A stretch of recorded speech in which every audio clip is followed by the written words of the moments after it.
What if I told you? A woman praised as a symbol of female resilience. A movie celebrated as based on a true story. And a story that made millions cry. Might all be built on a lie? A woman wins an international award. Media calls her a survivor of domestic abuse. Celebrities promote her story. But then, a 16-year-old court judgment resurfaces. And overnight, everything collapses. The movie is pulled, the accounts are banned. The truth finally comes out. This is not just a scandal. This is a story about how reality can be rewritten.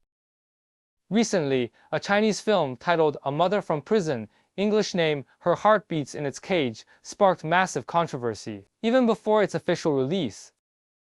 The film claimed to be based on a true story, but many questioned whether that truth was real at all. Critics pointed out something shocking.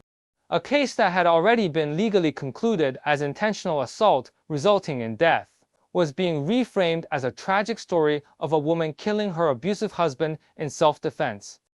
Even more troubling, the involvement of an inmate in commercial filmmaking, something strictly restricted, was being portrayed as an inspiring story of redemption. Authorities have since responded.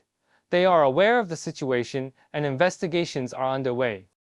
But to understand this story, we need to go back to the autumn of 2025.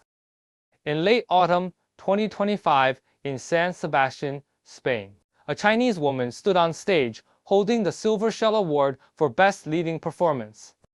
Under the spotlight, her face trembled with tears. The audience erupted in applause. To the world, this was a story of rebirth. A woman abused for years who finally fought back, went to prison, and spent a decade redeeming herself.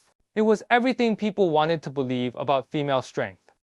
Her name was Zhao Xiaohong. The film quickly became one of the most talked about productions in China. Mainstream media praised it. Some called it the most moving female story of the year.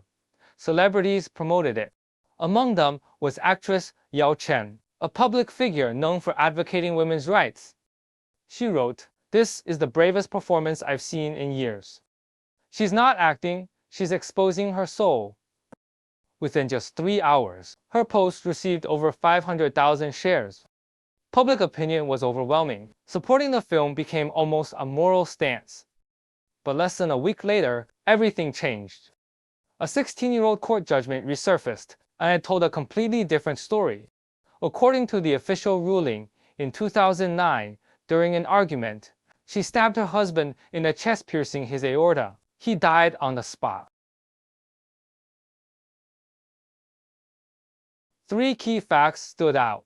She had no injuries indicating self-defense. She actively chose to take the knife. The wound showed a deliberate downward stabbing motion. Both courts ruled this was not self-defense. She was sentenced to 15 years in prison. Overnight, everything collapsed. Celebrities deleted posts. Support vanished. Promotions disappeared. Social media accounts were banned. A story once celebrated as female empowerment ended in controversy. But this isn't just about one film. It raises a deeper question. Where is the boundary between art and truth?